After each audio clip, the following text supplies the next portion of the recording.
Hey there, HOA Karen Files fam. Welcome back to where we unpack the craziest neighborhood battles and root for the underdog. I'm your host, and today, we're diving into a story that'll grab your heart and not let go. Meet Sarah Miller, a 34-year-old single mom from Boise, Idaho, who built a swing set for her daughter, Ellie, to keep her late husband's memory alive. But on March 10th, 2024, fake HOA goons smashed it to pieces, thinking they could break Sarah's spirit. Spoiler, they picked the wrong mom. This tale's got it all: grief, grit, and a community flipping the script on a scam. If you've ever had someone mess with what you love, this one's for you. Stick around, hit that like button, and subscribe to HOA Karen Files. Don't forget the bell so you never miss a story of justice. Drop in the comments, ever fought a bully like Sarah did? Let's get started. My name's Sarah Miller, and at 34, I'm just a regular mom trying to keep it together in Boise, Idaho. My daughter, Ellie, is 8, with a crooked grin and freckles that dance across her cheeks when she laughs. She's my whole world, especially since her dad, Mark, left us 3 years ago. Not left like walked out. Left like gone forever, taken by a slick patch of ice on I-84, his pickup spinning into a semi. Mark was 36, a carpenter with calloused hands and a laugh that filled our little ranch house on Meadow Creek Lane. He'd come home smelling of sawdust, scoop Ellie up, and spin her till they both collapsed in giggles. Losing him gutted me, but for Ellie, it was like the sun stopped shining. Mark built Ellie a swing set for her 5th birthday, back in 2022. It wasn't some store-bought kit. Oh no, this was his masterpiece. 2 sturdy swings hung from a cedar beam, the wood sanded smooth as butter. He painted it himself, bright yellow sunflowers blooming across every inch, because Ellie'd point at them in our garden and squeal, "Daddy, they're happy flowers." He'd push her for hours, her pigtails flying, her voice echoing, "Higher, Daddy, higher." I'd watch from our porch, iced tea sweating in my hand, the summer breeze carrying their laughter. That swing set wasn't just playtime. It was Mark's love, carved into every plank, a promise he'd always be there. After the accident, I clung to that promise. Ellie was only 5, too young to grasp why Daddy didn't come home. She'd sit on the swing, barely moving, whispering to the sunflowers like they'd carry her words to heaven. I'd find her there at dusk, her sneakers scuffing the dirt, and my heart would crack all over again. At 34, I'm a part-time ER nurse, stitching up wounds and calming panicked parents. But nothing prepared me for stitching up my own kid's grief. The bills piled up. Mark's life insurance barely covered the funeral, but I'd go hungry before I let that swing set go. It was our anchor, proof we could still feel him. Meadow Creek's always been a no-fuss neighborhood, split-level homes, kids zipping by on scooters, neighbors swapping casserole recipes over picket fences. Boise's got that small big city vibe, with the Rockies looming like quiet giants. And our street felt like a bubble, safe from the world's sharp edges. I'd take Ellie for walks, her hand in mine, pointing out squirrels or waving at Mr. Jenkins, 80, watering his roses. But last year, change crept in. A shiny condo complex sprouted across the street, glass and steel, all gated and snooty. Rumors swirled about an HOA, which I shrugged off. Our house, built in '92, was grandfathered out of that nonsense. Or so I thought. March 10th, 2024, started like any Saturday. Spring was waking up, the air crisp with pine and fresh-cut grass. I was in the backyard, kneeling in the dirt, planting tulip bulbs for Ellie's spring project. She was on the swing set, her sneakers kicking high, humming a Taylor Swift tune, probably Anti-Hero, her latest obsession. "Mom, look, I'm flying," she called, and I grinned, my hands caked with soil. "You're a rocket, kiddo," I shouted back, my heart full. That's when I heard it. A low rumble, tires crunching gravel. I looked up, squinting against the sun, and saw a black SUV parked at our curb. The doors read Meadow Creek HOA Security in bold white letters, like something out of a budget action flick. 2 guys climbed out, striding toward us like they owned the place. The taller one, Tom Bradley, 42, had a buzz cut and a smirk that made my skin crawl. His sidekick, Greg Vance, 37, was shorter, stocky, with twitchy eyes and a jaw like he was chewing nails. Both wore dark vests, radios clipped on, playing cop like kids with toy badges. Sarah Miller? Tom called, his voice sharp, holding a clipboard like a weapon. I stood, brushing dirt off my jeans, my pulse picking up. That's me, I said, stepping between them and Ellie, who'd slowed her swing, her humming gone quiet. What's going on? Tom shoved a paper at me, his eyes cold. Your swing set's in violation, he said, tapping the clipboard. Non-approved structure. Obstructs the neighborhood aesthetic. You've got 48 hours to dismantle it or pay a $500 fine. I blinked, my brain tripping over itself. Violation, I said, my voice louder than I meant. This is my property, no HOA here. Ellie slid off the swing, her sneakers hitting the dirt, her hand grabbing mine. Mom? She whispered, her voice small. Greg stepped closer, his boots scuffing our grass, his tone mocking. Rules changed, lady. Pay up or it's gone. I snatched the paper, my hands shaking. It was typed up fancy, letterhead, signatures, Meadow Creek HOA in big letters, but it screamed fake, like a phishing email in print. This thing's been here for years, I said, glaring at Tom. You've got no right. He leaned in, his smirk widening, breath smelling of cheap coffee. Check the notice. We'll be back, he said, tossing the paper at my feet like trash. Greg chuckled, low and mean, as they sauntered back to their SUV, peeling out with a screech. Ellie's grip tightened, her voice breaking. Mom, they can't take Daddy's swings, can they? I knelt, pulling her close, her hair smelling of strawberry shampoo. No way, sweetie, I said, my voice steady even as my gut churned. Nobody's touching it. But as I looked at the crumpled notice, the sunflowers swaying behind us, I felt a chill. At 34, I'd faced plenty, sleepless nights, empty bank accounts, a funeral I still couldn't talk about. But this was new. Someone was coming for us, for Mark's memory, and I'd be damned if I let them win. I tucked Ellie in that night, promising we'd fight, but as I stared at the ceiling, my mind raced. Who were these guys? And what the hell was Meadow Creek HOA? Sleep didn't come easy that night. Ellie was out cold, her stuffed bunny tucked under her chin, but I sat at the kitchen table, the HOA notice glaring back at me under the flicker of a dying bulb. It looked official, fancy fonts, a seal that screamed, pay attention. But the more I read, the more it stank. Aesthetic compliance. Mandatory assessment. Who wrote this? A lawyer moonlighting at Kinko's. At 34, I'd seen enough hospital paperwork to spot a con, and this was no different. My gut screamed scam, but my heart kept flashing to Ellie's face, her voice asking if they'd take Daddy's swings. I couldn't let her down, not after everything. I grabbed my phone, scrolling through Boise's city website, hunting for anything on Meadow Creek HOA. Nada. Not a mention, not even a footnote. Our neighborhood was old school, built before HOAs were a thing, free of covenants and nosy boards. I texted Dave Wilson, our neighbor 2 doors down, a 60-year-old retired cop with a growl but a heart of gold. Dave was the guy you called when your car wouldn't start or a stray dog needed a home. Ever hear of an HOA on our street? I typed, my thumbs clumsy. His reply pinged back in seconds. Hell no. Smells like trouble. I'm on it. I smiled, picturing him in his flannel, already pacing his garage, ready to play detective. Morning came too fast. Ellie shuffled into the kitchen, her eyes puffy, clutching a drawing she'd made. A stick-figure family on the swing set, sunflowers everywhere. For Daddy, she said, taping it to the fridge. My throat tightened.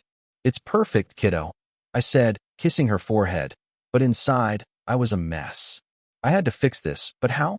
I called the number on the notice, my hands sweaty. A woman picked up, her voice like syrup poured over thorns. Meadow Creek HOA, Karen Whitaker speaking, she said, all fake cheer. I laid it out. Our swing set, the notice, no HOA in our deed. She cut me off, her tone icing over. Ms. Miller, the rules are non-negotiable. Remove the structure or face penalties. Good day. Click. I stared at the phone, my blood boiling. Who did this Karen think she was, talking to me like I was dirt? I tried to keep things normal for Ellie, pancakes, cartoons, her favorite purple socks, but my mind was spinning. I told her to play inside, just in case those creeps showed up again. By afternoon, I was back in the yard, reinforcing the swing set's bolts, like I could armor it against whatever was coming. The sun dipped low, painting the sky pink, and I let myself hope maybe they'd back off.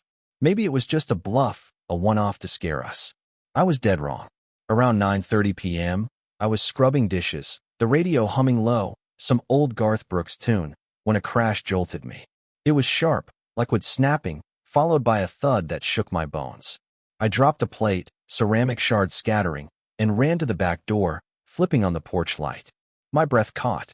There, in our yard, was Tom Bradley, his buzz cut glinting under the bulb, swinging a sledgehammer at the swing set. Greg Vance was beside him, kicking over the cedar beam, the sunflower panels splintering like cheap plywood. The pickup truck idled behind them, headlights blinding, its bed already loaded with chunks of Mark's work. "Stop it!" I screamed, bolting outside in my slippers, my voice ripping through the night. Ellie woke, her footsteps pattering, and she appeared at the door, her cry cutting deeper than any blade. "Mommy, they're breaking Daddy's swings." Tom turned, his flashlight searing my eyes, his voice flat. "Told you." "Noncompliant," he said. No smirk now, just a cold edge that made my skin prickle. Greg swung again, the hammer cracking the last sunflower panel, petals painted with love now dust under his boots. I lunged forward, tears blinding me, wanting to claw their faces, but a shout stopped me. "Dave," sprinting across his lawn, phone up, recording. "Back off, you bastards." Dave roared, his voice all cop, no neighbor. He was in sweatpants, hair wild, but he looked ready to tackle them. Tom froze, the sledgehammer mid-swing, while Greg cursed, tossing it into the truck, crushing more debris. Ellie sobbed behind me, her hands clutching my shirt, and I pulled her close, my own tears falling. "You're monsters," I choked out, my voice raw. Dave kept filming, yelling their license plate. "Idaho, KNG, for 72, as Tom and Greg scrambled to the SUV, peeling out, gravel spraying like gunfire. I sank to my knees, Ellie in my arms, the wreckage around us like a war zone. Splinters jabbed my skin, the air thick with sawdust and betrayal. The swing set, Mark's swing set, was gone, just a pile of broken dreams. Ellie's sobs shook her whole body, her bunny dangling limp. "Why'd they do it, Mom?" she whispered, and I had no answer, just rage and grief clawing my chest. Dave knelt beside us, his phone still in hand, his face red. "Sarah, this ain't no HOA," he said, his voice tight. "These are crooks, and I've got him on tape." At 34, I'd never felt so violated, like someone had spit on Mark's grave. But as I held Ellie, her tears soaking my shoulder, I swore they'd pay. Nobody hurts my kid and walks away. Morning broke gray and heavy, like Boise itself was mourning. Our backyard was a graveyard, jagged stumps where the swing set stood, sunflower fragments scattered like confetti from a cruel parade. Ellie wouldn't come outside, curling up on the couch with her bunny, staring at her drawing on the fridge. "Can we fix it, Mom?" she asked, her voice so small it broke me. I kissed her forehead, promising, "We're gonna do more than fix it, kiddo." But inside, I was drowning. Guilt for letting this happen, rage at those bastards, fear I couldn't make it right. At 34, I'd patched up gunshot wounds in the ER, but this wound? It felt too deep. Dave showed up at 8 a.m., 2 coffees in hand, his eyes bloodshot but sharp. "Couldn't sleep either, huh?" he said, handing me a cup.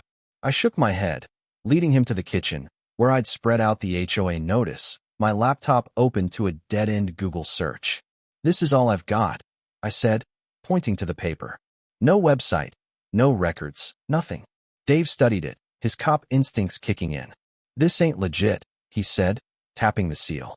"Too perfect, like they're trying too hard. Let's dig deeper." He called Maria Lopez, a 38-year-old detective he'd worked with before retiring. Maria met us at a diner off Vista Avenue, the kind of place with sticky booths and bottomless coffee. Her badge glinted under the fluorescent lights, her face all business. "Fake HOAs are a plague," she said, sliding into the booth. "They pop up, shake people down, disappear. Usually tied to developers sniffing out cheap land." I told her everything. Tom, Greg, the notice, Karen's phone call. Her eyes narrowed when I mentioned Whitaker. "Name rings a bell," she said, scribbling in a notepad. "She's been on our radar. Slippery, though? Got any proof?" Dave slid his phone across, showing the video. Maria watched, her jaw tightening, as the sledgehammer swung. "That's enough for a warrant," she said. "But watch your back. These types played dirty. I nodded, my stomach nodding, but I wasn't backing down. After the diner, I hit the neighborhood, knocking on doors while Ellie stayed with Dave's wife, Linda. Every house had a story. Mrs. Carter, 70, showed me a $1,000 fine she'd paid for her unapproved rose bushes, her hands shaking as she spoke. The Patels, a young couple, got hit with a $2,000 assessment for their kids' trampoline. Mr. Jenkins, watering his lawn, admitted he'd been too scared to fight a $500 notice for his flagpole. By noon, I had 15 names, a ledger of fear and cash, and a fire in my chest. These weren't just bullies. They were leeches, bleeding our neighborhood dry. Back home, I dove into public records, my nurse's focus turning to obsession. Green Valley Holdings, the name Dave got from the truck's plates, was a shell company, but I traced it to Karen Whitaker, 50, a real estate vulture with a rap sheet of shady deals, foreclosures, evictions, a bankruptcy dodge in 19.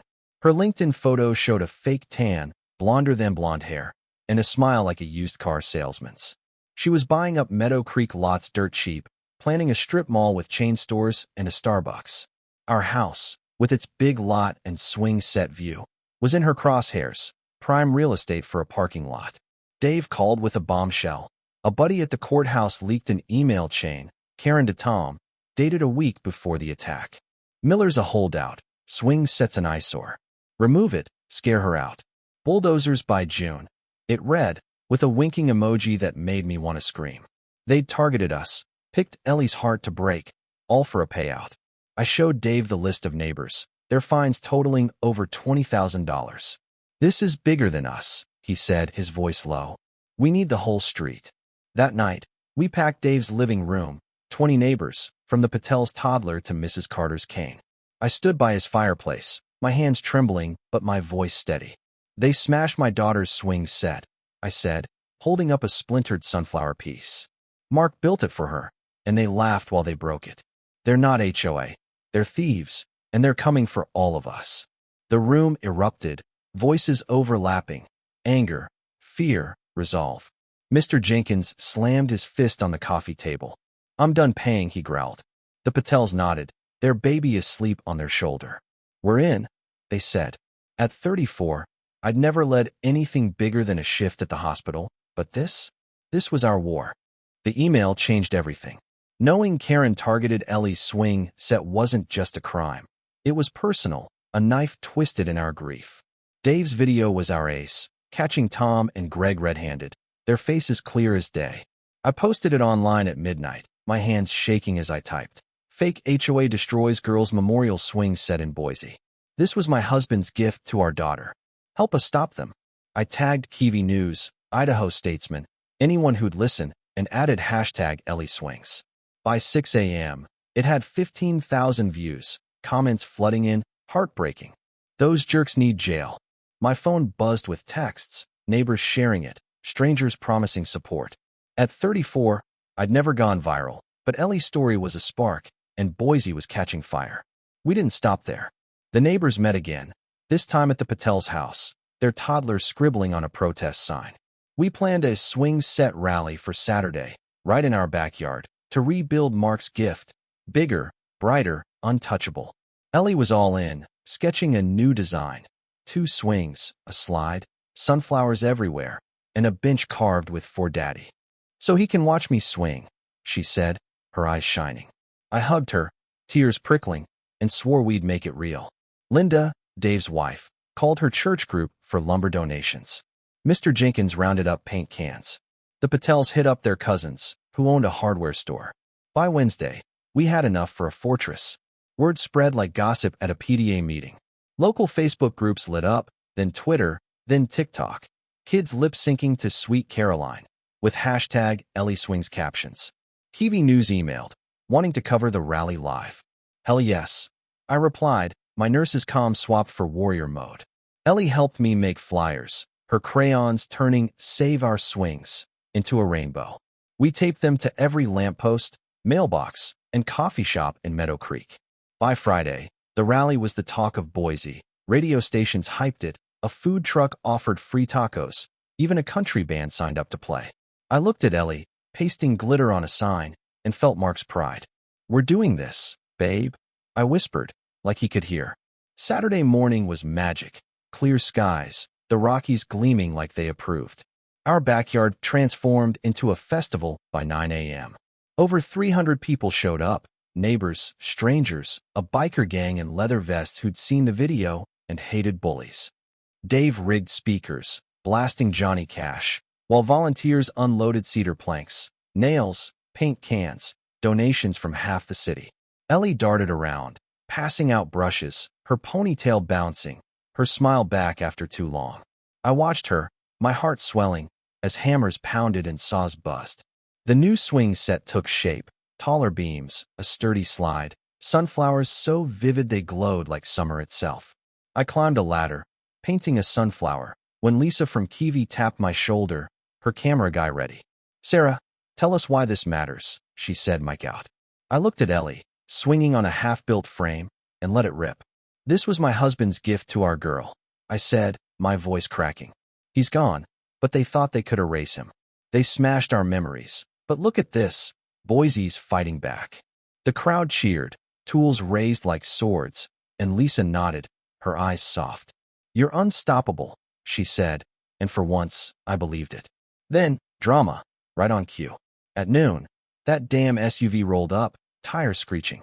Tom and Greg climbed out, faces pale, with Karen Whitaker in tow, her blonde hair sprayed stiff, her lips a red slash.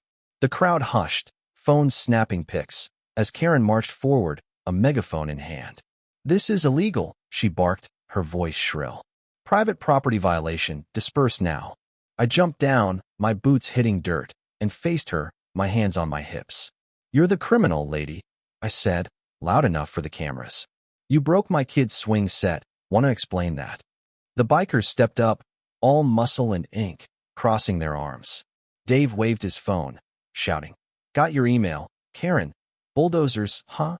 Lisa shoved her mic at Karen, cool as ice. "Ms. Whitaker, care to comment on fraud allegations?" Karen's face froze, her megaphone dropping, and Tom tugged her arm, whispering fast. The crowd booed, a wave of noise, kids, grannies, even the taco guy joining in. "Get out," someone yelled, and Karen stumbled back, Greg shoving her into the SUV. They sped off, tailpipe coughing, as 300 voices roared victory. Ellie ran to me, hugging my legs. "We scared him, Mom," she said, and I laughed, tears falling. At 34, I'd never felt so damn powerful. The rally wasn't just a win, it was a bomb going off. Lisa's Kiwi segment aired at 6 p.m., Boise Mom battles fake HOA, with drone shots of our backyard, Ellie swinging, and Karen's SUV fleeing. It hit national news by morning. CNN called it a suburban uprising. NBC ran a clip of me on that ladder, paint on my cheek. Hashtag Ellie Swings trended with 2 million posts, strangers mailing sunflower seeds, teddy bears, even a tiny swing set model from Oregon. My inbox overflowed, reporters, lawyers, moms saying, "You're my hero." At 34, I was just trying to save my kid's smile, but somehow, we'd started a movement. Maria moved fast. Dave's video, plus Karen's email, gave her probable cause. On March 19, 2024, Boise PD raided Green Valley Holdings office, a strip mall hole off Overland Road. They hauled out computers, files, a whiteboard listing targets, our address circled in red. Karen, Tom, and Greg were cuffed on live TV, Karen's mascara streaking as she screamed about slander. The news showed 25 homeowners scammed, $75,000 stolen, fines, fake fees, even a forged deed on Mrs. Carter's house. Maria called me that night, her voice tired but smug.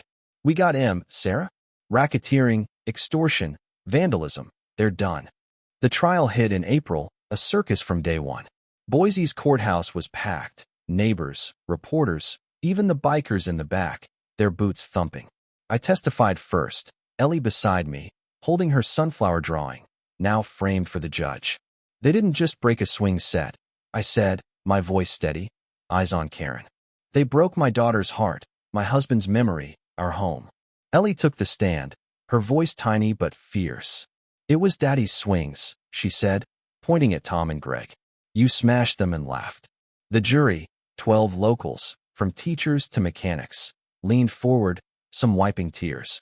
Dave's video played on a loop, the sledgehammer's crack echoing in the silent room. Karen's lawyer tried to spin it. Tom and Greg were rogue contractors. She was misled, but the emails buried her. One, sent hours after the rally, showed her panicking. Miller's trouble, shut it down. The prosecution dropped a bomb. Green Valley was a front for a Denver developer, Pinnacle Corp, planning a $10 million strip mall. Karen got a 20% cut, enough to buy a condo in Maui. Our swing set was collateral damage, a message to scare us into selling cheap. Closing arguments were brutal. The DA, a 45-year-old named Carla, held up Ellie's drawing.